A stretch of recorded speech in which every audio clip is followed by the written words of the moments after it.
Mga kwentong pambata. Ang Hari at ang Ogre. Noong unang panahon, may isang haring nagngangalang Henry na nagsasawa na sa kanyang mga gawain. Umabot sa punto kung saan siya'y batong-bato na at nagpasya siyang lakbayin ang mundo upang magkaroon ng mga bagong karanasan.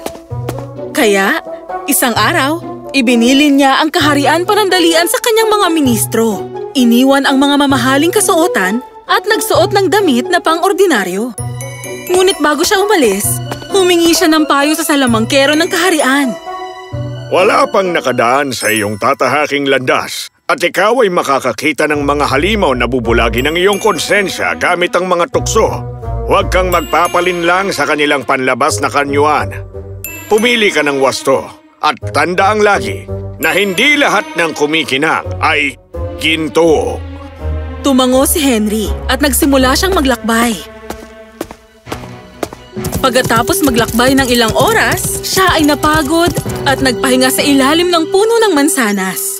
Ang hindi niya alam, may isang makamandag na ahas ang nakatira dito. Nakatulog siya at gumapang ang ahas papunta sa kanya para manuklaw. Ngunit sa pagkakataong yun, isang babaeng naglalakad ay tinakot ang ahas gamit ang isang patpat. Alis! Nagising sa ingay si Henry. Anong nangyari? Nakita ni Henry ang isang babaeng may mga pekas sa pisngi at kulot na buhok. Ngunit bago pa siya makapagsalita ulit, siya ay nakatakbo na. Siguro ay nailang siya sa ganda kong lalaki. Hilong-hilo pa rin ako hanggang ngayon.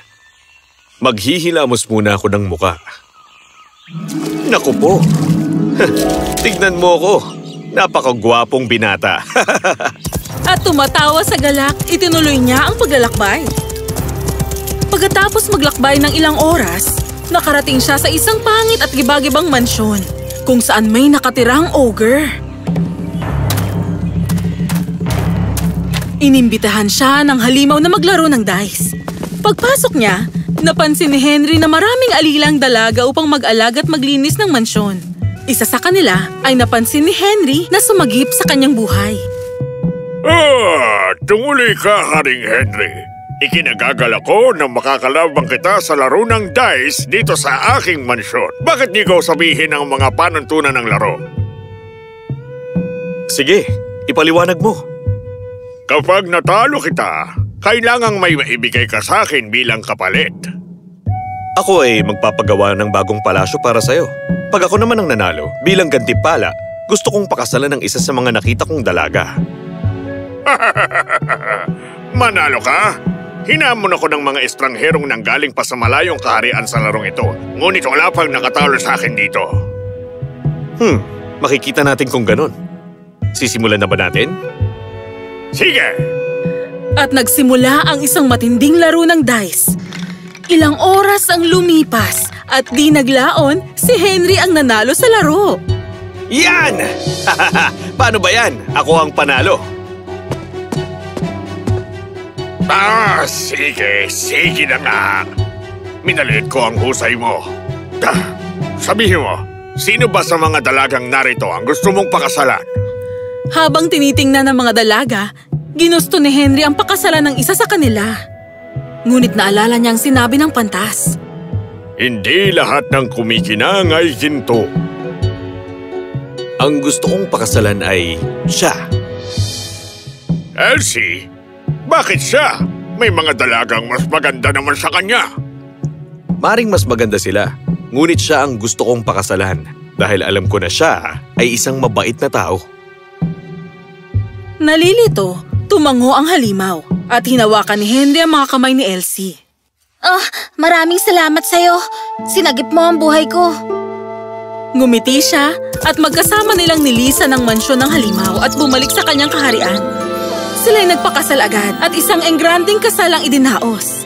Binasbasa ng pantas ang mga bagong kasal at ang lahat sa kaharian ay nagsaya at nagdiwang. Pagkatapos ng ilang araw, nagpasya si Henry na muling hamuning maglaro ang halimaw. Pupuntahan ko't hahamunin ang halimaw na maglaro ng dice at tatalunin ko siyang muli. Mahal ko, baka hindi ka maging kasing swerte katulad ng huling laban niyo. Maaaring talunin ka niya. Huwag kang mag-alala, mahal ko. Kahit kaila'y hindi niya ako matatalo. Dahil ako at hindi ang swerte ang nagpapanalo sa akin sa laro. Ikaw ang magsabi, anong iuuwi ko pag nanalo akong muli sa laro? Meron siyang kulay kayumanggi at mabuhok na kabayo sa kwadra. Kunin mo yun para sa akin. Sigurado ka? Kahit anong bagay ay pwede mong hilingin. Oo, mahal ko. Sigurado ako. Dahil akin ang kabayong yun. Uwi. Kung ganun, mahal, iuuwi ko to para sa'yo. Pagkasabi nito, umalis ang hari para hamunin ang ogre sa isa pang laro ng dice. Ilang oras silang inabot. Sa pagkakataong ito, si Henry ang nanalong muli sa kanilang laban. Tagumpay! Ang malas mong halimaw ka! Ngayon naman, gusto kong iuwi ang kulay kaping balbon na kabayo na nasa kwadra mo. Asawa ko ang may-ari nito. Sige na nga. Pwede mo nang kunin. Pero sa susunod ay hindi ka na magiging singswerte. Kumindat si Henry at bumalik sa kanyang reyna dala ang kulay kayumangging kabayo na hiling niya. Sa mga sumunod na linggo, si Henry ay napuno na ng kumpiyansa at nabulag na sa kagustuhang matalo ang halimaw ng 3 sunod-sunod na pagkakataon. Ngunit, mahal ko, paano kapag ikaw ay natalo? Ngayon, sigurado akong walang mas magaling sa akin upang talunin ako kahit kailan sa larong dice. Kaya wag mangamba. Mananalo ako. At aangkinin kong lahat ng pag-aari niya. At siya'y nagtungo muli sa mansyon ng ogre kung saan napakatindi ng kanilang naging laro. Sa pagkakataong ito, mukhang minalas si Henry sa kanyang naging laro. Nawala ang yabang ni Henry pagkatapos ng laban sa pagkatalo niya sa halimaw. Hindi! Hindi posible to! Nandaya ka! Hindi patas ang laban! Itigil mo ang pagngawa mo. Panalo ako. At ngayon, ibibigay mo naman ang aking premyo. At ito ay ang iyong unang anak. Huwag mo kong subukang linlangin. Alam mong nakukuha ko ang gusto ko. Nalungkot sa pagkatalo, tumango si Henry at bumalik sa kaharian niya. Pagka-uwi niya, ikinuwento niyang lahat ng nangyari sa kanyang asawa. Huwag kang mag-alala, makakaisip tayo ng solusyon. Dumaan ang ilang buwan at ang hari at reyna ay nabiyayaan ng anak na lalaki. Nagdiwang ang kaharian at nalimutan ni Henry ang pangakong binigay niya sa salbaheng ogre. Isang araw, pumunta sa kagubatan si Henry upang mangaso. Lumipas ang araw at di man lang nakahuli si Henry ng isang hayop sa gubat, kahit ni isang paru-paro. Sa pagod, umuwi na lang siya pabalik sa palasyo niya. Pagkarating niya, nakita niya ang mga tauhan niyang sugatan at dumadaing sa sakit. Si Elsie at ang bata ay hindi matagpuan. Ha? Anong nangyari dito? Isang higante ang umatake sa palasyo. Di kami nakalaban sa kanyang pambihirang lakas. At nasaan si Elsie at ang anak ko? Tinangay niya ang reyna at ang prinsipe. Sinubukan namin siyang pigilan, ngunit bigo kami. Nang marinig ito, naalala na niya ang pangakong ibinigay niya sa ogre. Hindi maaari ito. Kinuha ng halimaw ang gusto niya. Anong gagawin ko ngayon? Hindi niya alam kung paano sasagipin si Elsie at ang anak niya. Kaya pumunta siya sa pantas para sa sagot. At ikinuwento ang naging kasunduan niya sa ogre. Masasagip mo lamang ang iyong asawa at anak kung makukuha mo ang makapangyarihang espadang pagmamay-ari ng hari ng mga puno. Isa siyang mabuting kaibigan. Paniguradong natatandaan niyang tinulungan ko siya sa digmaan ng Seran. Mabuti kung ganon. Dalhin mo ito. Ito'y pambihirang itlog ng dragon. Pagkakuha mo ng espada, buksan mo ang itlog kung saan ay may lalabas na maliit na dragon. Kamangha-mangha. Akala ko'y nangamatay na ang mga dragon. Matagal na nga silang nangamatay. Ito ang huling natitirang itlog ng dragon sa mundo. Ibigay mo ito sa higante. Kapalit nito ang paglayang muli ng iyong asawa at ng iyong anak. Nagpasalamat siya sa pantas at humayo siya upang sagipin ang kanyang pamilya.